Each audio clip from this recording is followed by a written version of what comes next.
लाला भाई बताइए।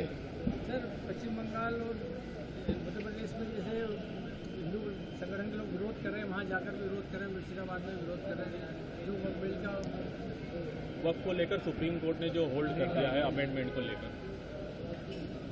ऐसा है, पूरे देश में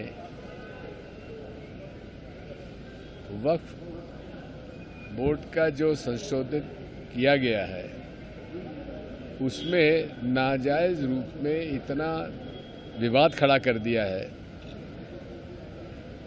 क्योंकि ये पूरे संविधान के विरुद्ध है। इन सब बातों पर ध्यान देने की आवश्यकता है। आज समस्या है बेरोजगारी की, महंगाई की, गरीब गरीब होते जा रहे हैं, अमीर अमीर होते जा रहे हैं और बेमतलब को पूरे देश में केवल एक हिंदू मुसलमान करके बर्बाद किया जा रहा है। यदि आप देखेंगे तो देश में जो जीडीपी पर कैपिटा है ग्रोथ है, उस पर कैपिटा में यदि जो टॉप 10 को निकाल दिया जाए तो हिंदुस्तान की पर कैपिटा जो गरीब देश हैं अफ्रीका के, उनके बराबर हो जाएगी।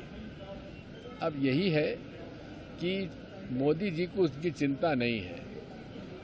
वो केवल अपने एजेंडे पर, नफरत का एजेंडे पर पूरे देश में नफरत फैलाकर लोगों में अशांति पैदा करके ये राजनीति करना चाहते हैं। जहाँ तक मुर्शिदाबाद का सवाल है, वहाँ ये आप समझ लीजिए कि भारतीय जनता पार्टी कुछ ऐसे मुस्लिम संगठनों को तरजीह दे देते हैं जिसमें कि मुसलमानों में जो एक उन्माद फैलाने वाले लोग हैं वो उसमें शामिल हो जाते हैं।